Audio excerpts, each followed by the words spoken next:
சாவித்ரி சேலையை மாற்றி முகத்தில் உள்ள பவுடரை சரி செய்து கொண்டிருந்தாள். அத்தை ரெடியா? வந்துட்டேன் பவித்ரா. சாவித்ரி வெளியே வந்ததும் சமையல்காரி ருக்மணி டிஃபன் பாக்ஸுடன் தயாராக நின்றாள். வாங்கி தன் கைப்பையில் சாவித்ரி வைத்துக் கொண்டாள். ரமேஷ் ஹாலில் உட்கார்ந்து ஷூவுக்கு லேஸ் கட்டி கொண்டிருந்தான். பவித்ரா, நீ டிஃபன் சாப்பிட்டியா? 2 ஸ்லைஸ் பிரெட் மட்டும் சாப்பிட்டேங்க. வாங்க, டைம் ஆச்சு. உனக்கு ஆபீஸ்கார் இன்னும் வரலையா ரமேஷ்? வந்துடுமா? சாவித்ரி திரும்பி பார்த்தாள். அவள் கணவர் வாசுதேவன் பூஜை அறையில் கண்மூடி உட்கார்ந்திருந்தார். வர்றேங்க ஒரு குரலை மட்டும் கொடுத்துவிட்டு பவித்ராவுடன் வாசலில் இறங்கிவிட்டாள். பவித்ரா ஸ்கூட்டியை இயக்க சாவித்ரி பின்னால் ஏறிக்கொண்டாள். அது போக்குவரத்தில் கலந்தது. சாவித்ரி ஒரு வங்கியில் உத்தியோகம் பார்ப்பவள். இன்னும் 6 வருடம் சர்வீஸ் இருக்கிறது. மூச்சு பிடித்து முழு சர்வீஸ் போட்ட பிறகுதான் வெளியே வர வேண்டும் என்ற வைராகியம் கொண்டவள். கணவர் வாசுதேவன் தனியாரில் அக்கவுண்ட்ஸ் பிரிவில் அதிகாரியாக இருந்தவர். போன வருடம்தான் வாலண்டரி ரிட்டையர்மெண்ட் வாங்கி கொண்டார். 3 குழந்தைகள். மூத்தவள் கல்பனா, கல்யாணமாகி 5 வயதில் ஒரு பெண் குழந்தை. அடுத்தது ரமேஷ், இன்ஜினியரிங் முடித்தவன், தனியாரில் அதிகாரி, பெரிய சம்பளம், சமீபத்தில் கல்யாணமானவன். கடைசியாக அவன் தங்கை ரூபா, அவளுக்கும் திருமணமாகி 2 வயதில் ஒரு பையன். ரமேஷ் காதல் கல்யாணம். பவித்ராவும் ரமேஷுடன் வேலை பார்க்கும் இன்ஜினியர் தான். சகல புத்திசாலித்தனங்களும் நிறைந்த சாதுரியமான பெண். பவித்ரா வருவதற்கு முன்பு சாவித்ரி பஸ் பிடித்துதான் வேலைக்கு போவாள். பவித்ரா வந்த பிறகு மாறிவிட்டது. உங்க பேங்க் வழியா தான் நான் போறேன், இறக்கி விட்டுட்டு போயிடுறேன் அத்தை. ரொம்ப தேங்க்ஸ்மா. வாசுதேவன் கட்டாய ஓய்வு பெறுவதில் சாவித்ரிக்கு இஷ்டமே இல்லை. எல்லாரும் வேலைக்கு போயிடுவோம், நீங்க மட்டும் வீட்ல இருந்து என்ன செய்வீங்க? இத பாரு சாவித்ரி, எனக்கு பிபி இருக்கு, பழைய ஹெல்த் இல்ல, ஆபீஸ் வேலை அதிகம், டார்ச்சர் தாங்க முடியல. 2 பொண்ணுங்களையும் கட்டி கொடுத்தாச்சு, சொந்த வீட்ல இருக்கோம். ரமேஷ் வேலைக்கு போறான், எதுக்காக இனிமே கஷ்டப்படணும்? என்னால முடியாது. பூச்சை, புஸ்தகம், டிவின்னு நான் ரிலாக்ஸா வாழ போறேன், ஆளை விடு. ஆமாம்மா, அப்பாவுக்கு முடியலன்னா விட்டுறேன், எனக்கு மட்டும் முடியுதா ரமேஷ்? உடம்புல எத்தனை உபாதைகள் இருக்கு தெரியுமா? நீயும் வாங்குடி, வீட்ல எனக்கும் போர் அடிக்காம பேச்சு துணைக்கு ஆச்சு. அவசியமே இல்ல, நான் வேலையை விட மாட்டேன். அவர் விட்டு விட்டார். மொத்தமாக வந்த பணத்தில் கொஞ்ச நஞ்சம் கடன்களை அடைத்துவிட்டு மீதியை சேமிப்பில் போட்டு விட்டார். அம்மாவால் வீட்டு வேலை செய்ய முடியவில்லை என்று வீட்டோடு இருந்து சகலமும் பார்த்து கொள்ளும்படி ஒரு ஆளை தேடினான் ரமேஷ். 38 வயது ருக்மணி கிடைத்தாள். 10 வருடங்களுக்கு முன்பே கணவனை இழந்தவள். குழந்தைகள் இல்லை. பொறுப்பாக குடும்பத்தை கவனிப்பாள் என்று தோன்ற சாவித்ரி தான் ஏற்பாடு செய்தாள். அற்புதமான சமையல், நல்ல வேலைத்திறன், உழைக்க அஞ்சாத பெண்மணி. ருக்மணி பொறுப்பேற்று 1 வருடம் ஆகிவிட்டது. இதோ பவித்ராவும் வந்துவிட்டாள். எல்லோரும் படித்தவர்கள். ஒரு பல்கலைக்கழகம் போல குடும்பம் சீராக ஓடுகிறது. சாவித்ரி எதிலும் கண்டிப்பு. மனதில் பட்டதை பேசி விடுவாள். கணவனோ மகனோ யாராக இருந்தாலும் கவலைப்பட மாட்டாள். ரமேஷுக்கு கல்யாணம் நிச்சயமானதும் அவனை உட்கார வைத்து பேசிவிட்டாள். இத பாரு ராஜா, இத புடி. என்னம்மா, நம்ம குடும்ப பட்ஜெட், எதையும் விடாம எல்லாத்தையும் எழுதியிருக்கேன், இது செலவு. என்கிட்ட ஏன் இதை காட்டுற? காட்டணும்பா, உனக்கு கல்யாணம் ஆக போகுது. இந்த செலவு கணக்க நாளா பிரிச்சுப்போம். அப்பா பென்ஷன் என்னோடது, ஓ சம்பளம், பவித்ரா சம்பளம், ஆளுக்கு ஒரு பகுதின்னு கொடுத்துடணும். மீதிய சேமிப்போ செலவோ அவரவர் இஷ்டப்படி செஞ்சிடலாம். ரமேஷுக்கு இந்த யோசனை பிடித்திருந்தது. பவித்ராவை கல்யாணம் முடித்து அழைத்து வந்த 3ஆம் நாள் இதை சொன்னான். நல்ல ஐடியா, செஞ்சிடலாமே. சாவித்ரிக்கு சந்தோஷமாகிவிட்டது. சகோதரிகள் வந்து போய் கொண்டிருந்தார்கள். மற்றவர்கள் பார்த்து பொறாமைப்படும் அளவுக்கு குடும்பம் இருந்தது. சாவித்ரி பவித்ராவை அழைத்து கேட்டே விட்டாள். பவி, உனக்கு தனியா குடித்தனம் பண்ணணும்னு ஆசை எதுவும் இருக்கா? இருந்தா தப்பு இல்ல, அதையும் நிறைவேற்றிடலாம். மாமியாரை அதிசயமாக பார்த்தாள் பவி. என்ன பாக்குற? இல்ல, இத்தனை வெளிப்படையா மனசுல பட்டதை கவலைப்படாம பேசுறீங்களே, தப்பாமா? நிச்சயமா இல்ல அத்தை, எனக்கு ரொம்ப பிடிச்சிருக்கு. ஆனா இதனால உங்களுக்கு பிரச்சனைகள் வராதா? நிறைய வந்திருக்கு, இன்னமும் வரும். நான் அதை பத்தி கவலையே படல. ஆனா பவி, எனக்கு ஒளிச்சு பேச தெரியாது. ஏன் ஒழிக்கணும்? பொய், துரோகம் 2யும் என்னால தாங்கிக்க முடியாது, தூக்கு போட்டுருவேன். பவித்ரா சிரித்தே விட்டாள். தனி குடித்தனம் போகணும்னு இப்ப எனக்கு ஆசை இல்ல. அப்படி வந்தா உங்ககிட்ட கண்டிப்பா சொல்றேன். சாவித்ரி சிரித்தாள். எனக்கேற்ற மருமகள் தான். அன்று இரவு மருமகளின் பெருமையை வாசுதேவனிடம் சொல்லிக் கொண்டிருந்தாள். வாசுதேவன் சாவித்திரியின் கையை பிடித்து வளையலை மெல்ல நிரடி கொண்டிருந்தார். நான் சொல்றது காதுல விழுதா? என்ன வேணும் உங்களுக்கு? நீதான் இப்ப வேணும். போதுமே, புள்ளைங்க 3க்கும் கல்யாணம் ஆயாச்சு. ஓஞ்சு போற வயசுல என்ன வேண்டி கிடக்கு? பேசாம படுங்க. சாவித்ரி, இதுக்கு மட்டும் வயசே இல்லடி. ஆஹா, ரிட்டையர்மெண்ட் வாங்கிட்டு வந்ததுக்கு அப்புறம் வேண்டாத நினைப்புகள் உங்களுக்கு ரொம்ப அதிகமா இருக்கு. எனக்கு டயர்டா இருக்கு, படுங்க பேசாம. சாவித்ரி திரும்பி படுத்துக்கொள்ள வாசுதேவன் ஏக்கத்துடன் மனைவியை பார்த்தார். சரியான எந்திரம். தாம்பத்தியம் எந்த வயசுலயும் தொடரலாம்னு இவளுக்கு புரியாதா? எரிச்சலுடன் விளக்கை அணைத்துவிட்டு படுத்தார். ரமேஷின் படுக்கை அறையில் அவனும் பவித்ராவும் தீவிரமாக விவாதித்துக் கொண்டிருந்தார்கள். அடுத்த மாசம் லண்டன் போக வேண்டியது வரும் பவி. 8 மாச ப்ராஜெக்ட். வெரி குட், போயிட்டு வாங்க. நீயும் ப்ராஜெக்ட் ஏதாவது போட்டுக்கிட்டு வர வாய்ப்பு இருக்கா? சான்ஸே இல்ல. லீவ் போட்டுட்டு வந்துடு. எனக்கு லீவ் இல்ல ரமேஷ், சம்பளம் போயிடும். போகட்டும், நான் தான் சம்பாதிக்கிறேனே. வேண்டாம் ரமேஷ், அங்க வந்து வீட்டுல தண்டத்துக்கு உட்காந்து நான் என்ன செய்ய போறேன்? எதுக்காக பணத்தை இழக்கணும்? அது இல்லடா, 8 மாசம் பிரிஞ்சு இருக்கணுமே. தப்பே இல்ல, வாழ்ற வயசுல முன்னேற்றம் முக்கியம். இப்ப விட்டா எப்ப கிடைக்கும்? தாம்பத்தியம் எப்பவும் இருக்கு. நமக்கு ஒரு குழந்தை. நீங்க லண்டன் போய் திருமண பிறகு அதை பத்தி யோசிக்கலாம். ரமேஷ் சிரித்தான். நீயும் எங்க அம்மா மாதிரி தான், எல்லாத்துலயும் தெளிவா இருக்க. Good night. பவித்ரா படுத்து விட்டாள். ரமேஷ் விளக்கை அணைத்தான். ரமேஷ் லண்டனுக்கு போவது முடிவாயிடுச்சு. பவி, உனக்கு சம்மதம் தானே? நிச்சயமா அத்தை. படிச்ச காரணமா தான் வாய்ப்பு வருது. ஏன் விடணும்? சரிம்மா, பிரிஞ்சு இருக்கணுமே. வாசுதேவன் ஆரம்பித்தார். பரவாயில்ல மாமா, அதுக்கு நாங்க 2 பேருமே தயாரா இருக்கோம். சாவித்ரி பெருமிதத்துடன் மருமகளை பார்த்தாள். ரமேஷின் பயணத்துக்கான ஏற்பாடுகள் தொடங்கிவிட்டன. ரமேஷ் புறப்பட இன்னும் 10 நாட்கள் இருந்தன. அவன் இல்லாத நேரத்துல பிறந்த வீட்டுல போய் இருக்கணும்னு ஆசைப்பட்டா இரு பவி. அத்தை சொல்ல, இல்ல அத்தை, நடுவுல ஒரு நாள் போய் பாத்துக்கிறேன். ஆனா உங்க கூட தான் இருப்பேன். சந்தோஷம்மா, நீ பக்கத்துல இருந்தா எனக்கே ஒரு பாதுகாப்பா இருக்கு. வயசாகுது இல்லையா? கவலையே படாதீங்க, உங்களை விட்டு நான் போக மாட்டேன். ஆபீஸிலும் ரமேஷுக்கு தேவையான டாக்குமெண்ட்டுகளை பவித்ரா தான் தயாரித்து தந்தாள். அன்று காலை வழக்கம் போல எல்லோருமே புறப்பட்டு ஆபீஸுக்கு வந்து விட்டார்கள். பவித்ரா ஆபீஸுக்குள் நுழைந்த நேரம் அவள் தம்பி போன் செய்தான். போன வாரம் இந்த பக்கம் வந்தவன் தன் ஒரிஜினல் சர்டிபிகேட்டுகளை மறந்து வைத்து போய்விட்டான். இன்று ஒரு இன்டர்வியூ, அவனுக்கு அது தேவை. மாமாவிடம் சொன்னால் அவருக்கு புரியாது. சரிடா, நான் போய் எடுத்துட்டு 1 மணி நேரத்துல வீட்டுக்கு வரேன், நீ தயாரா இரு சொல்லிவிட்டு பவித்ரா வெளியே வந்தாள். ஸ்கூட்டியை இயக்கினாள். இந்த நேரத்தில் மாமாவும் இருப்பார். தெருக்கோடியில் ஸ்கூட்டி நின்று விட்டது. ஏதோ பழுதாகிவிட்டது. பவித்ரா அதை தள்ளிக்கொண்டே வந்தாள். வீட்டு வாசலில் நிறுத்திவிட்டு படியேறி மேலே வந்தாள். ஹாலிங் பெல்லில் கை வைக்க போனாள். என்ன இது? ஆனாலும் விஷமம் ஜாஸ்தி. 55 வயசுல வாலிபம் துள்ளுதா? கையை எடுங்க. இது சமையல்காரி ருக்மணியின் குரல். யாரிடம் பேசுகிறாள்? மாமா வீட்டில் இல்லையா? வேறு யாராவது வந்திருக்காங்களா? மெல்ல ஜன்னல் அருகில் வந்தாள் பவி. மெதுவாக எட்டி பார்த்தாள். பவிக்கு பலமான அதிர்ச்சி தாக்கியது. சமையல்காரி ருக்மணி வாசுதேவனின் அணைப்பில் இருந்தாள்.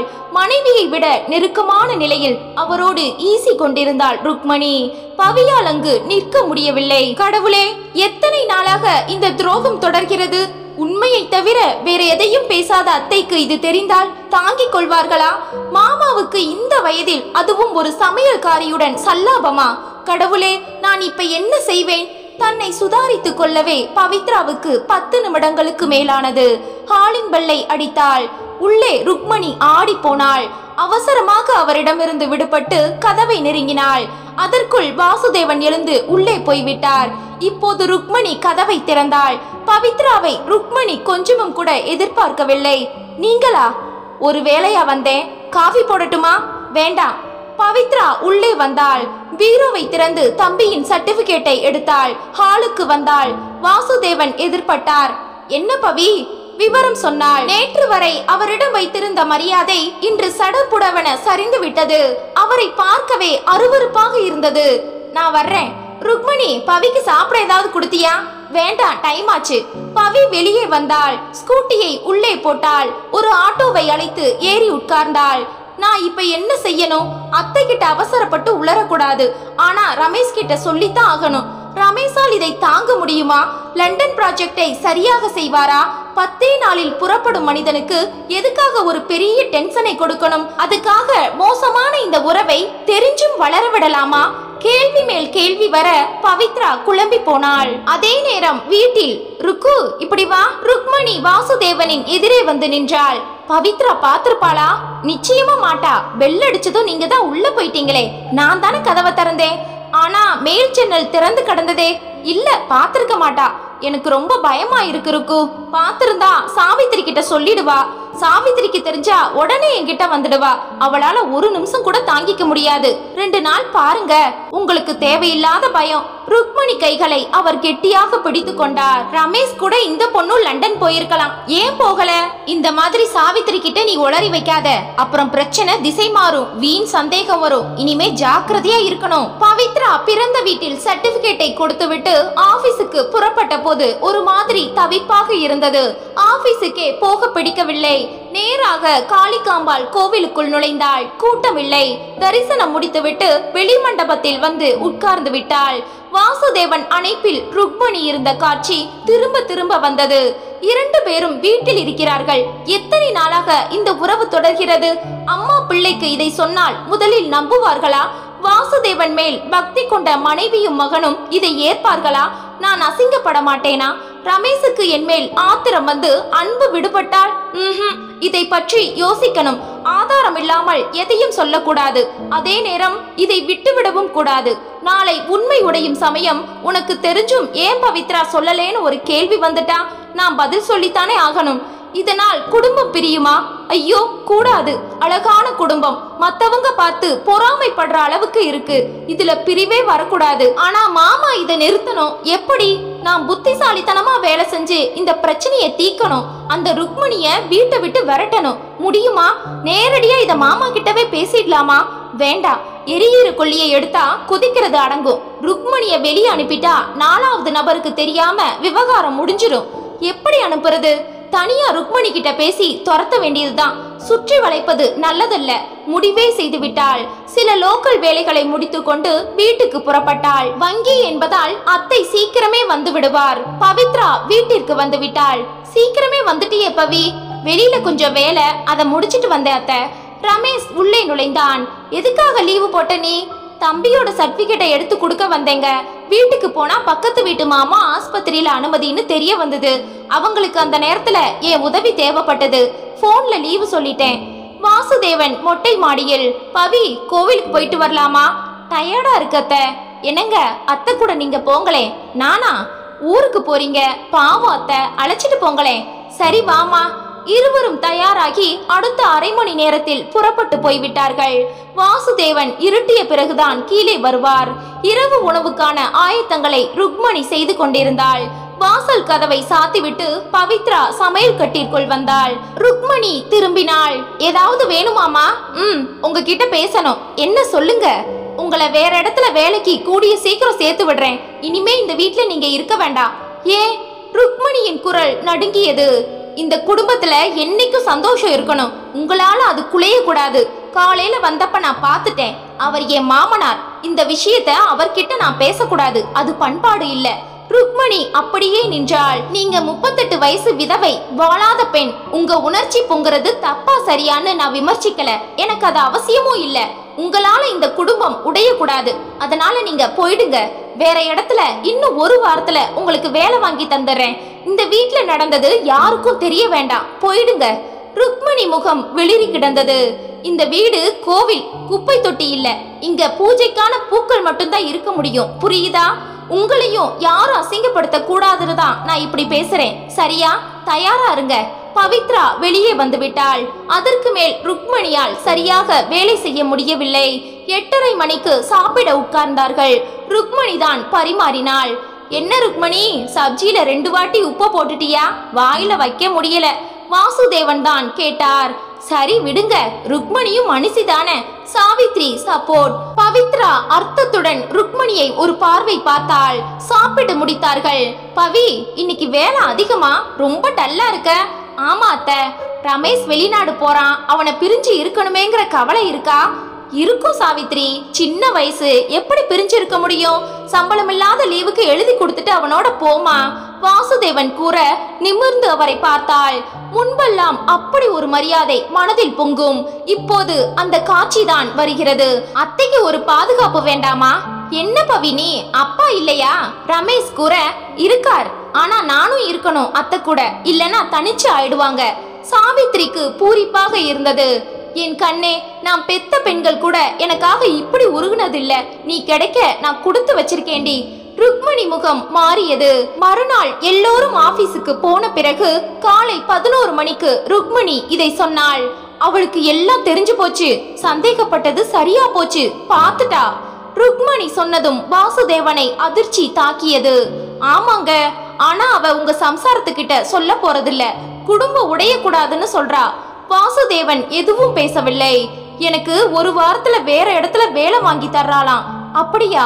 நானா போன மாதிரி இருக்கணுமா? இத பாருங்க, எனக்கு இந்த வீட்டை விட்டு போக விருப்பம் இல்ல. நான் பழகிட்டேன். இந்த வீட்ல ஒரு பிடிப்பு இருக்கு. நானும் புருஷனை இழந்து 10 வருஷமாச்சு. ஒரு துறவி மாதிரி தான் வாழ்றேன். போராத நேரம் உங்ககிட்ட விழுந்துட்டேன். அதனால உனக்கு வருத்தமா இருக்கு? இல்லப்பா, நான் வேசி இல்ல, குடும்ப பொம்பளை தான். ஆனா உங்க கூட என் வாழ்க்கை இப்படி இருக்கிறது எனக்கு பிடிச்சிருக்கு. ருக்கு, சாவித்ரி தவிர எந்த பொண்ணையும் நான் ஏறெடுத்து பார்த்ததில்ல. ராமநாத்தா வாழ்ந்திருக்கேன். ஏதோ ஒரு பலவீனமான நொடியில உன்னை தொட்டுட்டேன். சரி, இப்ப என்ன செய்யலாம்? பவித்ரா என்னை இந்த வீட்டுல இருக்க விட மாட்டா.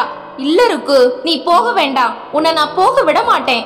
தெரியும், ஆனா பவித்ரா பிரச்சனைய பெருசாக்குவா. நிச்சயமா இந்த வீட்டுல அவ என்னை இருக்க விட மாட்டா. அவ யாரு உன்னை இருக்க விட? நான் சொல்றேன், நீ போக கூடாது. இத பாரு, தப்புதான். உனக்கும் எனக்கும் மத்தியில உள்ள தொடர்பு தப்புதான். பிரச்சனைக்குரிய ஒண்ணுதான். விதிவசமா உண்டாகி போச்சு. இனி அது இல்லைன்னு ஆக போறதில்ல. சில உறவுகளை நியாயப்படுத்தவே முடியாது, ஆனா விடவும் முடியாது. விவகாரங்கள் வந்தா சந்திச்சுதான் ஆகணும். சந்திப்போம். ருக்மணி நிமிர்ந்தாள். நான் அனாத, எனக்குன்னு யாரும் இல்ல. யாராவது ஒருத்தர் என்ன பாதுகாக்கணும். நான் இருக்கேன், புலம்பாத. போய் வேலையை பாரு, நான் பாத்துக்கிறேன். ருக்மணி கண்களை துடைத்தபடி உள்ளே போய்விட்டாள். வாசுதேவன் எழுந்து கூடத்தில் நடக்க தொடங்கினார். படித்தவர், பண்பாளர், புத்திசாலி, பல பேருக்கும் வழிகாட்டியவர். ஒரு பலவீனமான நொடியில் காமத்தில் விழுந்து விட்டார். எழ முடியவில்லை. மனித வாழ்வில் சறுக்கல் சகஜம், ஆனால் மீண்டு வர வேண்டும். வாசுதேவனுக்கு ருக்மணியை விட மனமில்லை. குடும்ப அமைதியும் குலையக்கூடாது.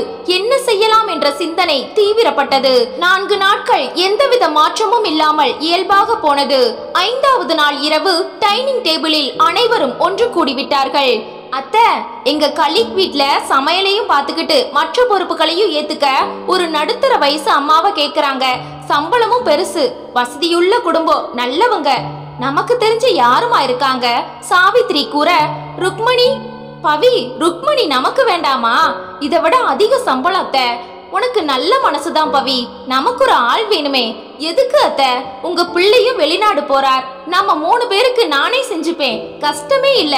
முடியலனா வேற ஆளை பாத்துக்கலாம். வாசுதேவன் எழுந்தார். இல்ல பவி, எனக்கு ஒரு காஃபி போட்டு தர, மருந்து மாத்திரைகள் தர வீட்டோட ஒருத்தர் வேணும். நீயும் சாவித்திரியும் வேலைக்கு போறீங்க. அதனால இந்த வீட்டை பொறுப்பா பாத்துக்க ஆள் வேணும். ருக்மணி அருகில் வந்தாள். எனக்கு இதுல 2 பங்கு சம்பளம் கிடைச்சாலும் வேண்டாம். இந்த வீடு என் வீடு மாதிரி. உங்களை எல்லாம் விட்டுட்டு நான் போக மாட்டேம்மா. பவித்ரா ஆடி போனாள். பவி, ருக்மணிக்கு நம்ம குடும்பத்து மேல பர்சனலா ஒரு பாசம் உண்டு. ருக்கு, நீ போக வேண்டாம். சம்பளத்தை ஏத்திடலாம், சரியா? இது சாவித்ரி. பவித்ராவால் பேச முடியவில்லை. இதற்கு மேலும் ருக்மணி விவகாரம் பேசினால் வேறு மாதிரி ஆகிவிடும். ருக்மணி மாமாவிடம் பேசி தன்னை தக்க வைத்துக் கொள்ள வழி தேடி கொண்டு விட்டாள். உறவு தொடர போகிறது. கூடாது யோசித்தாள். நான் பேசியதை ருக்மணி சொல்லி இருப்பாள். அதனால் மாமாவிடம் நானே நேரடியாக பேசுவதில் என்ன தப்பு? எனக்கு அந்த உரிமை உண்டு. எடுத்து சொன்னால் புரிந்து கொள்ள மாட்டாரா? புரிய வைக்க வேண்டும். அதற்காக வார்த்தைகளை தேர்ந்தெடுத்து மனதிற்குள் ஒரு ஒத்திகை போல பார்த்து கொண்டாள். காலையில் எழுந்ததுமே தனக்கு தலைவலி ஜுரம் வருவதை போல நடித்து ஆபீஸுக்கு லீவு போட்டாள். என்னங்க, அத்தைய பேங்க்ல டிராப் பண்ணிட்டு போயிடுங்க. சரி பவி. அம்மா பிள்ளை இருவரும் புறப்பட்டு போனார்கள். அரை மணி நேரம் படுத்து கிடந்தாள் பவி. ருக்மணி உள்ளே வந்தாள். எழுந்து முகத்தை கழுவிட்டு சாப்பிட வர்றீங்களா பவி? ருக்மணி, உங்களுக்கு வெளியில ஏதாவது வேலை இருக்கா? இல்லையே பவி, நம்ம தெருக்கோடியில உள்ள கோவில்ல சித்திர திருவிழா நடக்குது, போயிட்டு வாங்களேன். சாயங்காலம் போய்க்கிறேன். இல்ல இப்பவே போங்க. குரலில் கண்டிப்பும் கட்டளையும் இருந்தது. எனக்கு ஜுரம் இல்ல, மாமா கிட்ட நான் பேசணும், நீங்க இருக்க வேண்டாம், சரியா? வாசுதேவன் கதவருகில் நின்றார். ருக்மணி எதுவும் பேசாமல் சில நொடிகளில் புறப்பட்டு வாசலை தாண்டினாள். ருக்மணி தலை மறைந்ததும் பவித்ரா உள்ளே வந்தாள். மாமா, உங்ககிட்ட பேசத்தான் இன்னைக்கு நான் லீவ் போட்டேன். வாசுதேவனுக்கு முகம் சிவந்து போயிருந்தது. சொல்லுமா. நம்ம குடும்பம் கோவில் மாதிரி மாமா. அத்தை மாதிரி ஒரு புண்ணியவதி உங்களுக்கு மனைவியா அமைஞ்சது நீங்க செஞ்ச அதிர்ஷ்டம். நீ சுத்தி வளைச்சு பேச வேண்டாம் பவித்ரா, நேரா பேச வேண்டியதை பேசிடு. சரி மாமா, இதையெல்லாம் உங்ககிட்ட நான் பேச நேர்ந்ததுக்காக வேதனைப்படுறேன். ஆனாலும் பேசாம இருக்க முடியல. நீங்க புத்திசாலி, அனுபவம் உள்ளவர், என்னை விட வாழ்க்கைய அதிகமா படிச்சவர். குடும்ப கௌரவம் பற்றின அக்கறை என்ன காட்டிலும் உங்களுக்கு தான் அதிகமா இருக்கும். நீ விஷயத்துக்கு வரலாம். சாரி மாமா, ருக்மணி கூட உள்ள ஆபாச உறவை தயவு செஞ்சு விட்டுருங்க. மகாலட்சுமி மாதிரி மனைவி இருக்கும்போது அவங்க கிட்ட இல்லாதது எது ருக்மணி கிட்ட இருக்கு? மறுபடியும் சாரி கேட்டுக்கிறேன். வாசுதேவன் எதுவும் பேசவில்லை. இது அத்தைக்கோ உங்க பிள்ளைக்கோ தெரிஞ்சா உங்களை மதிப்பாங்களா? குடும்பத்துல அப்புறமா நிம்மதி இருக்குமா? அதனாலதான் நான் உங்ககிட்ட பேசல. நீ என்ன மிரட்டுறியா பவி? மாமா என்ன பேசுறீங்க? உங்களை மிரட்டி எனக்கு என்ன லாபம்? இந்த குடும்பத்துல வாழ வந்தவனா, எனக்கும் இதோட கௌரவத்துல பங்கு உண்டு மாமா. அதனால உங்களோட இந்த சறுக்கல் தப்பா இருந்தாலும் நடந்தாச்சு, இது தொடர வேண்டாம். ருக்மணியை அனுப்பிட்டு உங்க மனசுல உள்ள விகாரங்களை வெளியே வீசுங்க. பழையபடி கண்ணியமான நல்ல மனிதரா இருங்க. நம்மோட இது போகட்டும். நான் நல்லது தானே மாமா சொல்றேன். வாசுதேவன் எழுந்து ஹாலுக்குள் நடக்க தொடங்கினார். திரும்பினார். இத பாரு பவி, இத்தனை வெளிப்படையா நீ பேச தொடங்கின பிறகு நானும் பேசித்தான் ஆகணும். ருக்மணி கூட எனக்கு உண்டான உறவு நியாயம்னு நான் சொல்லல, அது ஒரு விபத்து. அது மாமா இரு, நான் பேசி முடிச்சிடுறேன். சாவித்ரி கடமையே கண்ணா ஆபீஸ் போறா, திரும்பி வர்றா, சாப்பிட்டு தூங்குறா. எனக்கு மனசால உடம்பால அவ அனுசரணையா இல்ல. நான் ரிட்டைர்மெண்ட் வாங்கினது அவளுக்கு பிடிக்கல. கடமைகள் முடிஞ்சாச்சு, எனக்கு வேலைக்கு போக பிடிக்கல. பவித்ரா மௌனமாக இருந்தாள். சாவித்ரியும் ரிட்டைர்மெண்ட் வாங்கிட்டு எனக்கு கம்பெனி கொடுத்திருந்தா இந்த விபத்து நேர்ந்திருக்காது. பவித்ரா நிமிர்ந்தாள். பவி, பச்சையா சொல்றேன், நான் நாய் இல்ல. எந்த நேரமும் உடம்பு சுகம் வேணும்னு அலையல. காஃபி தந்து பக்கத்துல இருந்து பரிமாறி, தலைவலி வந்தா தைலம் தேய்ச்சி விட்டு, இது மாதிரி சின்ன சின்ன அனுசரணைகள் வயசான காலத்துல அதிகமா தேவைப்படும். அதுல ஒரு சந்தோஷம் இருக்கு.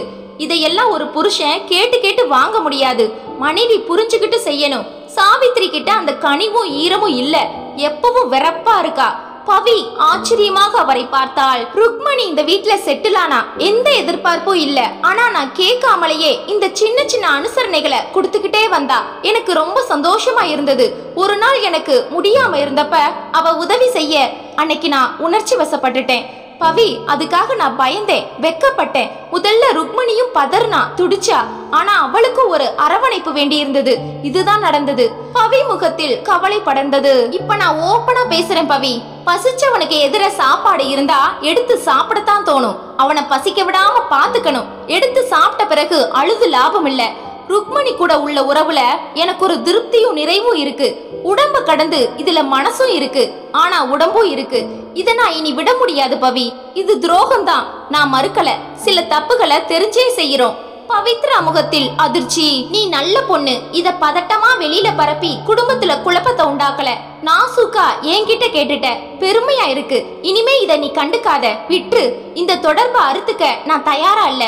நான் பேசட்டுமா? சொல்லுமா. நான் இத வெளிப்படுத்தாம அத்தை கிட்ட பேசுறேன். அத்தையே எல்லா விதத்திலையும் உங்களுக்கு அனுசரணையா இருக்கும்படி செய்யறேன். அப்புறம் ருக்மணி எதுக்கு? இல்லம்மா, சாவித்ரி செய்ய மாட்டா. நான் செய்ய வச்சுட்டா? வாசுதேவன் எதுவும் பேசவில்லை. மறுநாள், என்ன எதுக்கு இப்ப கோயிலுக்கு கூட்டிட்டு வந்த? சும்மா தான் அத்தை. இதுக்கெல்லாம் காரணம் வேணுமா என்ன? சாவித்ரி சிரித்தாள். இத பாரு, உன் புருஷன் வெளிநாட்டுக்கு போறான். திரும்பி வர 7-8 மாசங்கள் ஆகும். அவனுக்கு வேண்டியதை செஞ்சு இருக்கிற வரைக்கும் அவனை சந்தோஷப்படுத்துவியா? அதை விட்டுட்டு இந்த மாமியாரை கூட்டிக்கிட்டு அலையிறியே. குரலில் பெருமிதம் இருந்தது. என்ன கேட்டா அவன் கூட நீயும் போயிருக்கலாம். நம்ம குடும்பத்துக்கு அப்படி ஒன்னும் பெருசா பண தேவையில்லை. சரி, நான் போறேன் அத்தை. ஆனா ஒரு நிபந்தனை. என்ன? நீங்க வாலண்டரி ரிட்டைர்மெண்ட் வாங்கிட்டு மாமா கூட வீட்ல இருக்கீங்களா? இருந்தா நான் அவர் கூட போறேன். எதுக்கு எதை முடிச்சு போடுற நீ? நீ வெளிநாடு போறது உன் புருஷனுக்காக. நீங்க கட்டாய ஓய்வு வாங்குறதும் உங்க புருஷனுக்காகத்தான் அத்தை. எனக்கு புரியலமா. பாவம் மாமா ரிட்டையர் ஆகி வீட்ல இருக்கார். போர் அடிக்காத அத்தை? யார் ரிட்டையர் ஆக சொன்னது இவர? இப்ப யாரும் பக்கத்துல இல்லைன்னு தவிச்சா நியாயமா? ருக்மணி இருக்காளே செய்வா. உங்க அத்தைய வாலண்டரி ரிட்டையர்மெண்ட் வாங்க சொல்லுன்னு அவர் தான் உன்னை தூது விட்டாரா? பவித்ரா ஆடி போனாள். சேச்சே, அதெல்லாம் இல்ல அத்தை. வயசான காலத்துல யார் பக்கத்துல இருந்து செஞ்சாலும் மனைவி செஞ்ச மாதிரி ஆகுமா? நீ உங்க மாமா சார்பா பேசுற. என்னவோ நடந்திருக்கு. பவித்ரா திடுக்கிட்டாள். கடவுளே, எப்படி நான் புரிய வைப்பேன்? சாவித்ரி ஆரம்பித்தாள். இந்த வயசுல நீயே புருஷன் கூட போக மாட்டேன்னு அடம் பிடிக்கிறியே. அத்தை, மாமா வயசானவர். ஒருவேளை சின்ன வயசா இருந்து மனைவி பிடிவாதம் பிடிச்சா ஆம்பளைக்கு புத்தி வேற பக்கம் போகும். உங்க மாமாவா தத்தி? அந்த மாதிரி எல்லாம் புத்தி போகாது. என்ன வேண்டி கிடக்கு இந்த வயசுக்கு மேல? இருவரும் நடந்தார்கள். ஒரு கோடு காட்டியும் கூட பதட்டம் வரவில்லை. புருஷன் மேல் அந்த அளவுக்கு நம்பிக்கை. இனிமேல் நான் பேசி எடுபடாது. இத்தனை நம்பிக்கை வைத்தவள் துரோகத்தை தாங்குவாளா? ரமேஷின் மனநிலையை தெரிந்து கொண்டு அவரிடம் உண்மையை உடைக்கலாமா? பதறாமல் இருந்தால்தான் நினைத்தது நடக்கும். இருப்பாரா? இன்று இரவே தெரிந்துவிடும். அன்று இரவு 10 மணிக்கு மேல் தன் அறைக்குள் வந்தாள் பவித்ரா. ரமேஷ் அரை தூக்கத்தில் இருந்தான். தூங்கியாச்சா? சொல்லு பவி, நான் கொஞ்சம் பேசணும், எழுந்து உட்காருங்க. ரமேஷ் கொட்டாவி விட்டான். என்ன தூக்கம் இது? எனக்கு தூங்குறவங்களை கண்டாலே பிடிக்காது. எப்பவும் விழிப்புணர்ச்சியோட இருக்கணும். அதுக்காக ராத்திரி முழுக்க முழிச்சுக்கிட்டே இருக்கணும்னு சொல்றியா? தாங்குமா? பவித்ரா சிரித்து விட்டாள். சொல்லு. அவனது வெளிநாட்டு பயணம், அது தொடர்பான எதிர்கால திட்டங்கள் என்று பேசினாள். இத பேசவா முழிக்க சொன்ன? இது வேற விஷயம்பா. மனசே சரியில்லை. என்ன? என் கூட காலேஜ் படிச்ச உமாவை நேத்திக்கு மார்க்கெட்ல பார்த்தேன். அவளோட கதை ஜீரணிக்க முடியாத கதை. என்ன? இவளுக்கு கல்யாண வயசு. இந்த வயசுல அவ அப்பாவுக்கு வேறொரு பொம்பளை கூட தொடர்பான். இவளுக்கு தெரிஞ்சு போச்சு. அம்மாவுக்கு தெரிஞ்ச தாங்க மாட்டாங்க. குடும்பம் உடையும். உமா குழம்பி போய் நிக்கிறா. குழம்ப என்ன இருக்கு? அம்மா கிட்ட தனக்கு தெரிஞ்சதை சொல்ல வேண்டியதானே? சொல்லிட்டா ஆபத்து. அந்த அம்மா அத்தை மாதிரி தப்புகளை பொறுத்துக்க மாட்டாங்க. தினசரி போராட்டமா ஆயிடும் வாழ்க்கை. நல்ல கதையா இருக்கே. வயசு பொண்ண வீட்டுல வச்சுக்கிட்டு கிள வயசுல என்ன சபலம்? அந்த ஆளை வீட்டை விட்டே துரத்த சொல்லு. அவர் உமாவுக்கு அப்பாங்க. அப்பாவா இருந்தா என்ன? அசிங்கமான செயலை செய்யற ஆளுக்கு அந்த மரியாதை வேற இருக்கா? இத பாருங்க, மத்தவங்களுக்கு தீர்ப்பு சொல்றது சுலபம். நாம அந்த இடத்துல இருந்து பார்த்தாதான் தெரியும். ஒரு பேச்சுக்கு சொல்றேன். ஒரு மனைவியா இருந்து உடம்பால மனசால உங்களுக்கு செய்ய வேண்டிய எதையுமே நான் செய்யலன்னு வைங்க. எனக்கு உத்தியோகம் பார்த்து பணம் சம்பாதிக்கிறது மட்டும்தான் குறிக்கோள். அந்த மாதிரி நேரத்துல உங்களை கவனிச்சுக்க ஒருத்தி வந்தா அந்த அனுசரணையில நீங்களும் சரிஞ்சிட்டீங்க. உண்மை எனக்கு தெரிய வருது. நான் அக்கறை இல்லாம இருந்ததுதான் உங்களை பாதமாற வச்சிருக்கு. உங்களை கேள்வி கேட்க எனக்கு யோக்கியதை இருக்கா? ரமேஷ் பேசவில்லை. ஏன் வாயடிச்சு போச்சு? எப்படி மடக்கிட்டேன் பாத்தீங்களா? ரமேஷ் பேச ஆரம்பித்தான். ஒரு மனைவி தன் தேவைகளை நிறைவேற்றலைனா கேட்டு வாங்கிக்கணும். எடுத்து சொல்லி புரிய வைக்கணும். கொஞ்சம் மிரட்ட கூட செய்யலாம். உன் இடத்துக்கு யாராவது வரணுமான்னு கேட்குற அளவுக்கு கூட போகலாம். தப்பு இல்லை. அதுக்காக எவகிட்டையோ தன்னை இழந்துட்டு அதுக்கு பொண்டாட்டி தான் காரணம்னு பழி போடுற ஆள் மனுஷனே இல்லை. என்ன சொல்றீங்க? நான் வெளிநாட்டுக்கு போறேன் பவி, நீ என் கூட இல்ல. அது உன் தப்பா? சம்பளம் இல்லாத லீவை போட்டுட்டு பவி வரல, அந்த கோவத்துல வேறொருத்தி கூட தொடர்பு வச்சுக்கிட்டேன்னு நான் சொன்னா அது நியாயமா? என் அசிங்கமான சபலத்துக்கு ஒரு வடிகால தேடிக்கிட்டு பழிய என் பொண்டாட்டி மேல போடுறதை விட அயோக்கியத்தனம் வேற உண்டா? பவித்ரா ஊமையாகி விட்டாள். சரியான கேள்வி. ஒரு ஆண் சபலப்பட்டு சரிக்கு விழுந்த பிறகு காரணம் என் மனைவிதான்னு சொன்னா நிச்சயமா அது அயோக்கியத்தனம் தான். ஏன் பேசல? நான் ரொம்ப கொடுத்து வச்சிருக்கேன் ரமேஷ். என் புருஷன் சறுக்க மாட்டார். அப்படியே சறுக்கினாலும் என் மேல பழி போட மாட்டார். ரமேஷ் அவள் காதை பிடித்து திருகினான். உன் மேல பழி வரக்கூடாது, அதுதான் முக்கியமா? இல்லையா பின்ன? விடு பவி, யாரோ சீரழிஞ்ச கதை நமக்கு எதுக்கு? வேற ஏதாவது பேசு. இனி பேச எதுவும் இல்ல. செயல்தானா? அதுவும் இல்ல. நான் கர்ப்பமாயிட்டா நீங்க என் கூட இருக்கணும். திரும்பி வந்தப்பற பாத்துக்கலாம். ரமேஷ் சிரித்தான். விளக்கை அணைத்தான். பவித்ராவால் உறங்கவே முடியவில்லை. வாசுதேவன் பவித்ராவை கவனித்துக் கொண்டுதான் இருந்தார். தன் விவகாரத்தில் அவள் தலையிடவே இல்லை என்பது புரிந்தது. வேண்டாம், நமக்கேன் வம்பு என்று கண்டுக்காமல் ஒதுங்கிவிட்டாளா? அல்லது கணவனை அனுப்பிய பிறகு பிரச்சனைகள் திரும்பவும் தொடங்குமா? ரமேஷ் புறப்படும் நாள் வந்துவிட்டது. சாவித்ரி மகனை தனியாக அழைத்தாள். ரமேஷ், கண்ணா, இது நாள் வரைக்கும் நீ அப்பா மாதிரி ராம நாட்ட வாழ்ந்தாச்சு. இனிமேயும் அது தொடரணும். புரியுதுமா? பவித்ராவை தவிர என் வாழ்க்கையில யாருக்குமே இடம் இல்ல. இதை கதவோரம் நின்று பவித்ரா கேட்டாள். ஒரு பக்கம் பெருமிதமாக இருந்தது, இன்னொரு பக்கம் வெறுப்பாக வந்தது. இந்த அளவுக்கு ஒரு மனைவி நம்புகிறாள், அவளுக்கு இந்த மனுஷன் துரோகம் செய்கிறாரே. வழி அனுப்ப கல்பனா, ரூபா இருவரும் வந்திருந்தார்கள். அனைவரும் விமான நிலையத்திற்கு சென்றார்கள். விமானம் புறப்பட்டு விட்டது. கண்கள் தழும்ப வெளிப்பட்டார்கள். அம்மா, உனக்கு ஒரு மனமாற்றம் வேணும்னா என் கூட 4 நாளைக்கு இரேன். மூத்தவள் கல்பனா சொன்னாள். இல்லடி, லீவு போட முடியாது. அங்கிருந்தே ஆபீஸ்க்கு போயேம்மா. எனக்கு சரிப்படாது. அது மட்டும் இல்ல, ரமேஷ் கூட போகாம எனக்காக பவி இருக்கா, அவளை விட்டுட்டு நான் வரமாட்டேன். அத்தை, மாமா வீட்ல தானே இருக்கார், அவர் போய் இருக்கட்டுமே, மெதுவாக சொன்னாள் பவித்ரா. நல்ல யோசனை கல்பனா. அப்பா விரும்பினா அவரை நீ கூட்டிட்டு போயேன். நான் உத்தியோகம் பார்க்கலமா, அப்பாவை பக்கத்துல இருந்து பாத்துக்கிறேன், கேட்டு பாத்துறேன். அப்பா, என் கூட வாங்களேன், நீங்க இருந்தா நான் சந்தோஷப்படுவேன். எதுக்குமா தொந்தரவு? எதுப்பா தொந்தரவு? எனக்கும் கடமை உண்டுப்பா. உங்களுக்கு என் வீட்ல எல்லா வசதிகளையும் செஞ்சு தர்றேன். வாசுதேவனை கட்டாயப்படுத்தி அழைத்து சென்று விட்டாள். 4 நாளைக்கு மேல் ஒரு நாள் கூட இருக்க மாட்டேன் என்று சொல்லித்தான் கிளம்பினார்.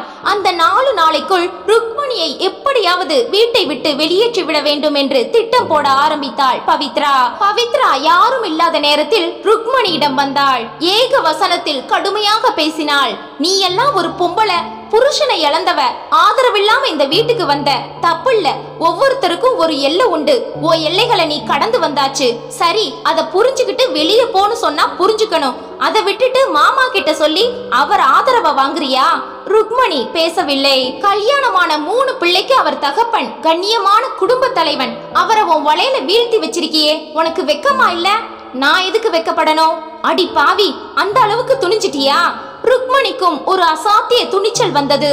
அவளும் ஏக வசனத்தில் பேசினாள். நக்கலான ஒரு சிரிப்பு இருந்தது. என்னை யாரும் இந்த வீட்டில் அசைக்க முடியாது என்ற ஆணவம் இருந்தது. சாவித்ரி திடீரென அங்கு வந்து விட்டாள். அதற்கு மேல் பவித்ராவால் எதுவும் பேச முடியவில்லை. அத்தையிடம் உடைத்து விடலாமா? நீ புகார் பண்ண போறது ஒரு சமையல்காரியை மட்டுமல்ல, உன் மாமனாரையும். அத்தை நம்புவாங்களா? ஆதாரம் வேண்டாமா? உன்மேல் உன் மாமியார் வைத்திருக்கும் அன்பை உணர்ச்சி வசப்பட்டு இழந்து விடாதே. புத்தியை உபயோகித்து ஏதாவது செய். இந்த 4 நாட்களுக்குள் ஏதாவது ஒரு செக் வைத்து விட வேண்டும்.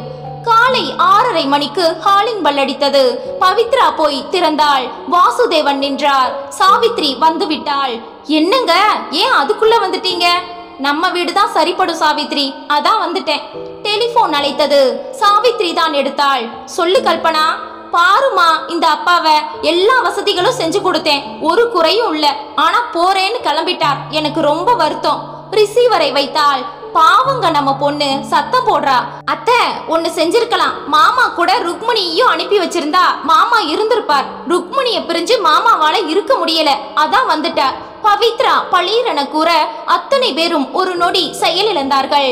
வாசுதேவன் முகம் சுருண்டு போனது. ருக்மணி வெளிரி போயிருந்தாள்.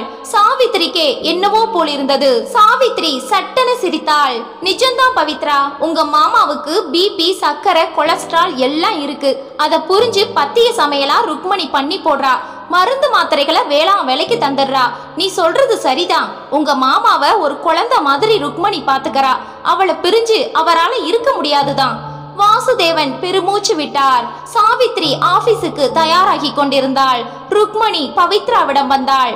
அங்கீகாரம் கிடைச்சாச்சு, நன்றி உனக்கு சொல்லிவிட்டு போய்கொண்டே இருந்தாள். பவித்ரா ஆடி போனாள். ஆபீஸில் பவித்ராவுக்கு தனி அறை உண்டு.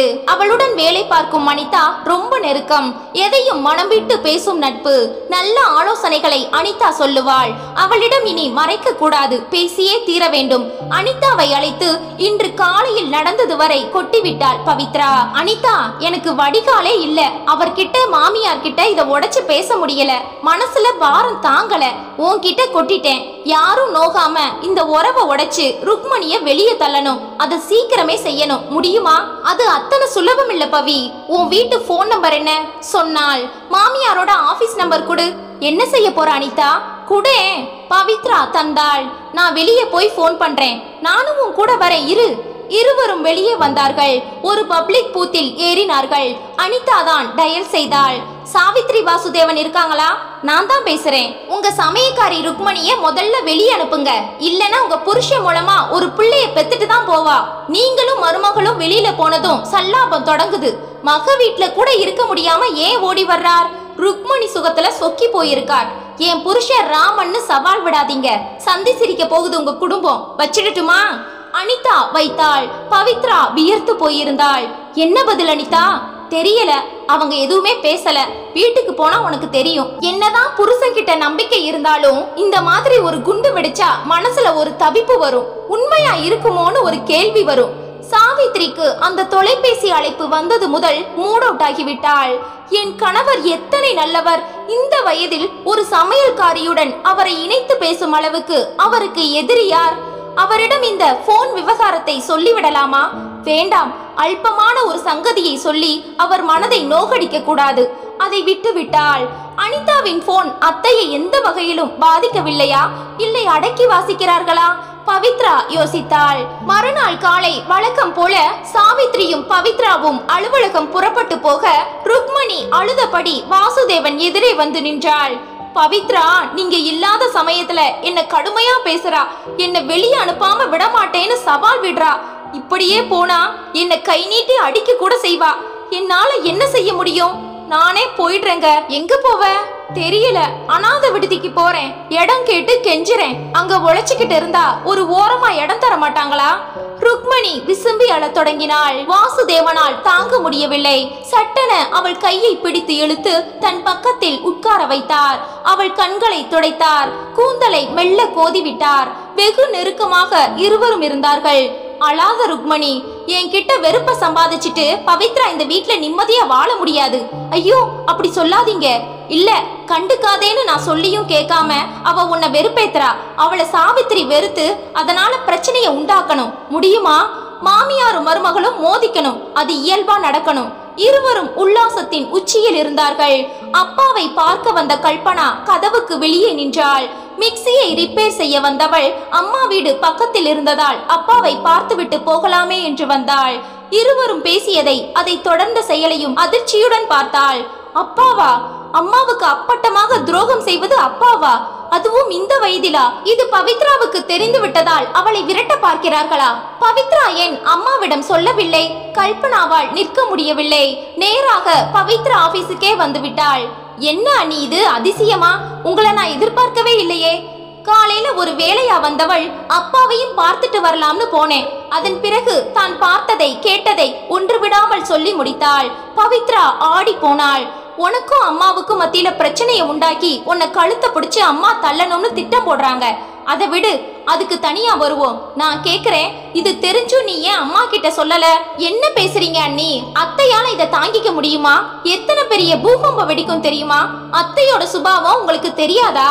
சரிமா, உண்மையா அதுவும் ஆபாசமான நிஜத்தை எத்தனை நாளைக்கு ஒழிக்க முடியும்? இத பாரு பவித்ரா, இனியும் மறைக்க கூடாது. மருமகள் நீ சொன்னா ஒருவேளை நம்பாம போகலாம், பிரச்சனை வரலாம். மகள் நான் சொன்னா நம்பித்தான் ஆகணும். அண்ணி, அத்தை இத பேசாம இரு பவித்ரா. அம்மா ஒன்னும் ஹார்ட் பேஷண்ட் இல்ல, புரியுதா? தாங்கணும்னா தாங்கித்தான் ஆகணும். நாளைக்கு ஞாயிற்றுக்கிழமை நீ ஆபீஸ்ல வேலை இருக்குன்னு புறப்பட்டு வா. அம்மாவை நான் வர சொல்றேன். நாளைக்கு இத பத்தி அம்மா கிட்ட உடைச்சு பேசிடுறேன். ரொம்ப கவலையா இருக்கு அண்ணி. நான் பாத்துக்கிறேன். அந்த முண்டைய விரட்டி விட்டுட்டு இந்த ஆளுக்கு ஒரு பாடம் கற்பிக்கணும். அப்பாவா அந்த ஆளு? தூ. அண்ணி, இந்த அளவுக்கு போகாதீங்க. நீ என்ன விடு, எங்க அம்மா இதுக்கு மேலையும் போவாங்க, சரிதானா? பவித்ரா முகத்தில் பீதி அப்பி கிடந்தது. சாவித்ரிக்கு பிற்பகல் 3 மணிக்கு அதிகமாக வியர்த்தது. வங்கியில் லெட்ஜர்களை புரட்டி கொண்டிருந்தாள். வியர்வை அதிகமாகி மாரை அடைப்பது போல் இருந்தது. திடீரென படபடப்பு அதிகமானது. சில நொடிகளில் சாவித்ரியை சுற்றி கூட்டம் கூடிவிட்டது. சாவித்ரிக்கு மாரடைப்பின் அறிகுறி தெரிய தொடங்கிவிட்டது. வீட்டுக்கு தொலைபேசி மூலம் தகவல் தரப்பட்டது. வாசுதேவன் தான் எடுத்தார். பதறி போனார். இப்பவே வர்றேன். ருக்மணி, சாவித்ரிக்கு ஹார்ட் அட்டாக், ஆஸ்பத்திரியில சேர்க்கப்பட்டிருக்கா. அப்படியா? கடவுளே, ஒரு ஆபத்தும் இல்லாம இருக்கணும். மாங்காடு காமாட்சி அம்மா, அக்காவை பிழைக்கவை. உனக்கு அங்க பிரச்சனை பண்றேன். ருக்மணி அழுதாள். சரி வாருக்கு, எப்படி சாவித்ரிக்கு திடீர்னு ஹார்ட் அட்டாக்? ஆரோக்கியமா இருந்தாலே. பவித்ரா நம்ம சங்கதியை சொல்லி இருப்பா. அந்த அதிர்ச்சியில தான் ஹார்ட் அட்டாக். வாசுதேவன் மிரண்டார். அப்படியா சொல்ற? வேற காரணமே இருக்க முடியாது. சரி வா. ஆஸ்பத்திரிக்கு வந்து சேர்ந்தார்கள். எப்படி இருக்கு டாக்டர்? 12 மணி நேரம் தாண்டணும் சார். சீரியஸ் தான். வேண்டியவங்களுக்கு நீங்க சொல்லி அனுப்பிக்கலாம். டாக்டர் சொல்லுவதற்குள் பவித்ரா பதறி அடித்து ஓடி வந்தாள். என்னாச்சு அத்தைக்கு? வாசுதேவன் அருகில் வந்தார். இப்படி வா பவித்ரா. சாவித்ரி ஆரோக்கியமா தான் இருந்தா, அவளுக்கு ஏன் மாரடைப்புன்னு எனக்கு புரிஞ்சு போச்சு. ஏன் அவகிட்ட நீ எல்லாத்தையும் சொல்லிட்ட? இல்ல, சத்தியமா நான் எதையும் சொல்லல. இத நான் நம்ப முடியாது பவித்ரா. நிறுத்துங்க. அவங்க மனசு புண்பட்டு குடும்பம் உடைய கூடாதுன்னு தான் ஒரு அக்கிரமத்தை பார்த்தும் நான் அடக்கி வாசிக்கிறேன். என் மேல பழிய போடுறீங்க. உங்களுக்கு வெக்கமா இல்ல? ஏய், நான் உனக்கு மாமனார். அந்த மரியாதைய எப்பவோ நீங்க இழந்தாச்சு. பவித்ரா சொல்ல அவர் மிரண்டு போயிருந்தார். வாசுதேவன் வெளியே வர கல்பனாவும் ரூபாவும் அழுது கொண்டே வெளியே வந்தார்கள். அப்பாவிடம் இளைய மகள் ரூபா புலம்பினாள். கல்பனாவுக்கு அப்பாவின் நிறம் தெரிந்ததால் வெறுப்புடன் நின்றாள். பார்க்க வந்தவர்களிடம் மருமகள் பவித்ராவின் கொடுமை தாங்காமல் தான் சாவித்ரிக்கு மாரடைப்பு வந்ததாக பரப்பிவிட்டார் வாசுதேவன். பவித்ராவுக்கு ரமேஷ் லைன் கிடைக்கவில்லை. சோர்வுடன் திரும்பினாள். அனிதா போனில் சொன்ன செய்தி அத்தையை பலமாக பாதித்து மாரடைப்பை உண்டாக்கிவிட்டதா? ஒரு சொல்லுக்கே இந்த பாதிப்பா? அப்படியானால் ஆதாரத்துடன் உண்மை வெளியே தெரிந்தால் இந்த உயிர் நிலைக்குமா? கல்பனா அருகில் வந்தாள். என்ன பவித்ரா, எப்படி இந்த மாதிரி ஆச்சு? நாம பேச நாள் குறிச்சிருந்தேன். நீ எதுவும் பேசலையே? இல்ல அண்ணி, இதுவரைக்கும் பேசல. இனிமே ஆயுசுக்கும் பேச போறது இல்ல. அத்தை முதல்ல பிழைக்கணும். கல்பனா தலையாட்டினாள். எங்க அப்பா யோகக்காரர். அவர் காட்டுல மழை தப்பு செஞ்சும் அது வெளியே வராம அவரை ஏதோ ஒரு சக்தி காப்பாத்துது பாரு. அன்று இரவு தாண்டி விட்டது. காலை 9 மணிக்கு டாக்டர் அழைத்தார். கண்டத்தை கடந்துட்டாங்க. நினைவு திரும்ப இன்னும் 1 நாள் ஆகும். ஆனா இனிமே ரொம்ப ஜாக்கிரதையா இருக்கணும். எந்த அதிர்ச்சியும் வராம பாத்துக்கங்க. நிச்சயமா. இனிமே அவங்க வேலைக்கு போக கூடாது. 1 வருஷம் பெட் ரெஸ்ட்ல இருக்கணும். கட்டாய ஓய்வு வாங்கிட சொல்லுங்க. பவித்ரா முகம் மலர்ந்தது. வாசுதேவன் ருக்மணிக்கு பொசுக்கன ஆகிவிட்டது. கல்பனா அப்பா அருகில் வந்தாள். அப்பா, நான் உத்தியோகம் பார்க்கல. அவருக்கு குழந்தைங்களுக்கு வேண்டியதை காலையிலேயே செஞ்சு வச்சுட்டு 8:30 மணிக்கு வந்துடுறேன். அது வரைக்கும் பவித்ரா இருப்பா. சாயங்காலம் அவ வந்ததோ நான் வீட்டுக்கு போறேன். தேவையில்லை கல்பனா, ருக்மணி இருக்காளே, பாத்துப்பா. அவளுக்கு உங்களை கவனிக்கவே நேரம் சரியா இருக்குமே. என்ன சொல்ற? அம்மா பெட்ரூம்ல ரெஸ்ட்ல இருந்தா சமையல் கட்டுல உங்க 2 பேரோட சல்லாபம் தொடரும். அம்மா அதை பார்த்து தொலைச்சிட்டா உயிர் போயிடும். பார்க்காம தடுக்கத்தான் நான் வர்றேன்னு சொல்றேன். கல்பனா. அப்பா குரலில் ஆழமான ஷாக். வாசுதேவன் நிலை குலைந்து போனார். வீட்டிற்கு வந்ததும் ருக்மணி ஆரத்தி தட்டுடன் வந்தாள். கல்பனா அதை பறித்து அம்மாவுக்கு ஆரத்தி எடுத்தாள். உள்ளே பெட்ரூம் தயாரா இருக்கு. ருக்மணி சொல்ல, கல்பனாக்கா, அத்தையோட பெட்ரூமா மாத்தணும். எங்க பெட்ரூம்ல இனிமே அத்தை இருக்கட்டும். அதுல காற்றோட்டம் அதிகம். கார்டனும் பூக்களும் பளிச்சுன்னு கண்ணுக்கு தெரியும். வாசுதேவனுக்கு புரிந்து விட்டது. ரமேஷின் அறையிலிருந்து பார்த்தால் அந்த வீடு முழுக்க தெரியும். சாவித்ரி கண்களில் எல்லாம் படும் என்ற பயத்தில் தப்புகள் நடக்காது. பவித்ரா திட்டம் போட்டு விளையாடுறா. சமையல் கட்டிற்குள் பவித்ராவும் கல்பனாவும் நுழைந்தார்கள். என்ன செய்யணும் என்கிட்ட சொல்லுங்க. ருக்மணி சொல்ல பவித்ரா படக்கென திரும்பினாள். அத்தைக்கு வேண்டியதை நாங்க செஞ்சுக்கிறோம். ஓ சமையல அவங்க சாப்பிட வேண்டாம். ஓ சமையல வேணும்னு ஏங்குறவங்களுக்கு நீ செஞ்சு கொடு. நாங்க கிச்சன்ல இருக்கிற வரைக்கும் உள்ள வராத, ஓடிப்போ. ருக்மணியை குப்பை காகிதமாக ஒதுக்கி விட்டார்கள். வாசுதேவனிடம் யாரும் முகம் கொடுத்து பேசவும் இல்லை. சாவித்ரியை கவனிப்பதில் தீவிரமாக இருந்தார்கள். 4-5 நாட்கள் இருவரும் இடைவிடாமல் பராமரித்ததில் சாவித்ரி நன்றாகவே தெளிந்து விட்டாள். அன்று காலை சாவித்ரி எழுந்து பவித்ராவை அழைத்தாள். என்னத்த? ருக்மணி எங்க வர சொல்லு. எதுக்கு அத்த? வர சொல்லேன், நீயும் இரு. ருக்மணி உள்ளே வந்தாள். வாசுதேவனும் பின்தொடர்ந்து வந்தார். ருக்கு, நான் 1 வருஷம் லீவு. குடும்பத்தை நடத்துறது கஷ்டம். அதனால நீ வேலையை விட்டு நின்னுக்கோ. அம்மா. சாவித்ரி, அவ சம்பளத்தை ஏன் பென்ஷன் பணத்துல இருந்து நான் கொடுக்கறேன். வேண்டாம், நம்ம பட்ஜெட்ல உங்க பணத்தையும் சேர்த்தாச்சு. அது இல்லம்மா, பவித்ரா வேலைக்கு போயிடுவா. பகல்ல உன்னை யார் பாத்துக்கிறது? வாசுதேவன் சொல்ல, பவி எல்லாம் செஞ்சு வச்சுட்டு போயிடுவா. நீங்க வீட்டுல தானே இருக்கீங்க, என்ன பாத்துக்க மாட்டீங்களா? வாசுதேவன் ஆடி போனார். இப்படி பாதிலேயே கழட்டி விட்டா அவ என்ன செய்வா? மாமா, ருக்மணிக்கு வேற இடத்துல நான் ஏற்பாடு பண்றேன். நாளைக்கே வேலையில சேரலாம் சொல்லி வச்சிட்டேன். அப்புறம் என்ன? ருக்கு, நீ பேக் பண்ணிக்கோ, போய் சேரு.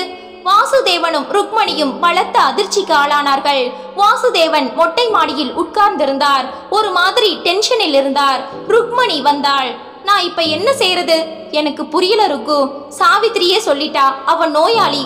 அவ சொல்லியும் நீ போகலனா கேள்வி வரும். அது பிரச்சனையா மாறும். பவித்ரா நல்லா விளையாடிட்டா. உங்களை விட்டுட்டு நான் எப்படி இருந்து தான் ஆகணும் ருக்கு. உனக்கு வேற வேலை வாங்கி தர்றேன்னு சொல்லி இருக்காளே பவித்ரா, அதனால பிரச்சனை இல்ல. அதெல்லாம் சரிப்படாதுங்க. ஒண்ணு நான் இங்க இருக்கணும், இல்ல நீங்க என் கூட வாங்க. விவாதம் வலுத்தது. வாசுதேவன் குழம்பி போயிருந்தார். வீட்டில் ஹாலிங் பெல் அடித்தது. பவித்ரா போய் கதவை திறந்தாள். மீசையுடன் வாட்ட சாட்டமாக ஒரு ஆள் நின்றான். கண்கள் சிவந்து கிடந்தது. 40களின் மத்தியில் இருந்தான். யார் நீங்க? உங்களுக்கு யார் வேணும்? நான் குருமூர்த்தி.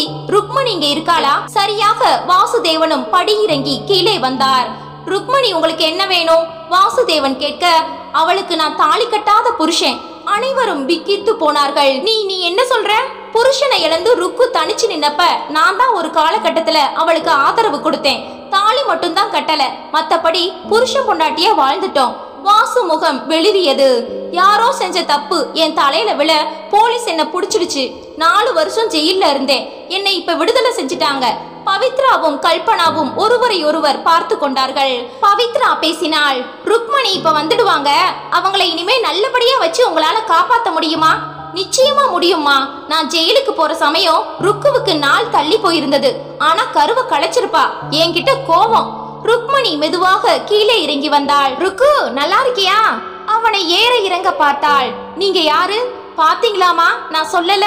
ருக்கு, நீ விதவையா நின்னப்ப உன்கிட்ட அன்பு காட்டி உன் கூட வாழ்ந்தவன் ஜெயிலுக்கு போன காரணமா நீங்க யாருன்னு கேக்குறது நியாயமா? இல்ல, உன்னை எனக்கு தெரியாது, சத்தியமா தெரியாது. வந்தவன் முகம் மாறியது. ஏண்டி பொய் சொல்ற? வேற எவனையாவது வச்சிருக்கியா? ஒரு விதவைய தொடலாமான்னு நான் யோசிச்சப்ப நீதான வலுக்கட்டாயமா என்ன ஓம் பக்கம் இழுத்த. நீ எதுக்கும் துணிஞ்சவடி. உனக்கு ஆம்பளை சுகம் அப்பப்ப வேணும். இந்த ஆள் பொய் சொல்றாங்க, வெளியே போக சொல்லுங்க. போறேண்டி. இப்படி பேசி பச்சையா பொய் சொல்றவ கூட வாழ நானும் தயாரா இல்ல. ஜெயிலுக்கு போனாலும் எனக்கும் தன்மானம் உண்டு. இத பாருங்க, இந்த வீட்ல இவ எதுக்காக இருக்கான்னு எனக்கு தெரியல. ஆனா ஆம்பளைங்க யாராவது இருந்தா ஜாக்கிரதை. சார், உங்களுக்கு வயசாயிடுச்சு, ஆனாலும் நீங்க ஆம்பளை, ஜாக்கிரதை. வரட்டுமா? வேகமாக அவன் வெளியேற ருக்மணி வாசுதேவனிடம் வந்தாள். வீடு தேடி ஒருத்த வந்து என்ன அவமானப்படுத்துறானே, என் நிலைமை இப்படி ஆயிடுச்சே. வாசு அவளை வெறுப்புடன் பார்த்தார். நீ இத்தனை கேவலமா இருப்பேன்னு நான் நினைக்கல. அதெல்லாம் பொய் இருக்கலாம், ஆனா நீ ஆம்பளைக்கு அலையிறவன்னு அவ சொன்னது நிஜம். ராமனா வாழ்ந்த என்ன சபலத்துல தள்ளி சந்தி சிரிக்க வச்சிட்டியே. ஒரு காமுகனா என்ன மாத்துனது நீதான். ருக்மணி முகம் வெளிரியது. இனிமே நீ இந்த வீட்ல இருந்தா வேற எவன் தேடி வருவான்னு தெரியல. எங்களுக்கு மானம் இருக்கு, நீ வெளியே போயிடு. நீங்களா பேசுறீங்க? போயிடுனா போயிடு. ருக்மணி விசுக்கன திரும்பினாள். பொண்டாட்டி பிள்ளைங்களை வச்சுக்கிட்டு இந்த வயசுலயே உனக்கு சபலமா? நீ என்கிட்ட தப்பா நடந்துகிட்டேன்னு தெருவுல நின்னு கூவுவேன். உன்னை நாரடிக்காம நான் போக மாட்டேன். கல்பனா உடனே, பவித்ரா போலீஸுக்கு தகவல் கொடு, இவளை புடிச்சு உள்ள போட்டாதான் அடங்குவா. ருக்மணி அதிர்ந்து போனாள். வாசுதேவன் படபடப்பாகிவிட்டார். பவித்ரா ருக்மணியை பளீரென அறைந்தாள். விடு பவித்ரா, அவளை அடிச்சு ஓ சுத்தமான கைய அழுக்குப்படுத்திக்காத. குரல் கேட்டு அனைவரும் திரும்ப சாவித்ரி அங்கே நின்றாள். அத்தை, எனக்கு எல்லாமே தெரியும். அந்த அதிர்ச்சியில தான் மாரடைப்பு. இப்ப நான் தெளிவா இருக்கேன். போலீஸ் எல்லாம் வேண்டாம், ஒளிஞ்சு போகட்டும். கொஞ்சம் பணத்தை கொடுத்து அவளை வெளியில அனுப்புங்க. எதுக்குமா பணம்? கல்பனா, அவ கெட்டவளா இருந்தாலும் ஒரு பொம்பளை, சோத்துக்கு அலைய கூடாது பாரு. அவ அலைய மாட்டா சாவித்ரி. எவன்கிட்டயாவது போய் காசு பாத்துடுவா. மேலும் அசிங்கமாக பேச ருக்மணி வாசுதேவனை பலத்த அதிர்ச்சியுடன் பார்த்தாள். அட பாவி, இத்தனை வயசுக்கு மேல அலப்பாஞ்ச நீ, என் முந்தானைய புடிச்சுக்கிட்டு அலைஞ்ச நீ, இப்ப என்னையே கேவலமா பேசுறியா? இத பாரு, அனாவசிய பேச்சு வேண்டாம், வெளியே போ. வாசுதேவன் குரலை உயர்த்தினார். பவித்ரா ருக்மணியை இழுத்து கொண்டு போய் வாசலில் விட்டு வந்து கதவை சாத்தினாள். சாவித்ரி வாசுதேவனிடம் வந்தாள். பால் மாதிரி இருந்தீங்க, இப்படி கலங்கப்பட்டு திரிஞ்சு நிக்கிறீங்களே. பணம் போனா கடன் வாங்கிக்கலாம், ஆரோக்கியம் போனா மருந்து மாத்திரையில வாழலாம். கேரக்டர் போச்சே. உங்களை இனிமே இந்த குடும்பத்துல யார் மதிப்பாங்க? என்ன மன்னிச்சிடு சாவித்ரி, நான் ஏன் இப்படி ஆனேன்னு எனக்கே தெரியல. கல்பனா அருகில் வந்தாள். அம்மா, தப்பு செஞ்சவங்க தானா திருந்தட்டும், நீ உள்ள போய் ரெஸ்ட் எடு. சாவித்ரி வந்து கட்டிலில் உட்கார்ந்தாள். பவித்ரா பாலுடன் கதவை சாத்தி கொண்டு உள்ளே நுழைந்தாள். அந்த குருமூர்த்திக்கு பணம் கொடுத்து செட்டில் பண்ணிட்டியா பவி? நாளைக்கு ஆபீஸ்க்கு வர சொல்லி இருக்கேன் அத்தை. இப்படி ஒரு நாடகத்தை நடத்தினாதான் மாமாவை அந்த ருக்மணிட்ட இருந்து காப்பாத்த முடியும்னு நீங்க சொன்ன ஐடியா சரியா பழிச்சிடுச்சு. உங்களுக்கு அபார மூளை அத்தை. வேற வழி இல்ல பவி. எனக்கு மனசளவுல என் புருஷன் கசந்தாச்சு. ஆனா குடும்ப கௌரவம்னு ஒண்ணு இருக்கே. ருக்மணி கூட இவர் போனா கேவலமா இருக்காது. அதை தடுத்தாச்சு. அத்தை, நீங்களும் வாழ்ற வரைக்கும் வெறுப்ப வளர்த்துக்காதீங்க. பவி, நான் பொழைச்சு வருவேன்னு நினைக்கவே இல்லம்மா. நீங்க என்னை விட்டு போக மாட்டீங்கன்னு எனக்கு தெரியும் அத்தை. எனக்கு நீங்க வேணும். உங்களை இழக்க நான் சம்மதிக்கவே மாட்டேன். எது எப்படியோ உங்க மகனுக்கு எதுவும் தெரியாம காப்பாத்திட்டோம். பவித்ராவின் கைகளை உணர்ச்சி வசப்பட்டு சாவித்ரி பிடித்து கொண்டாள்.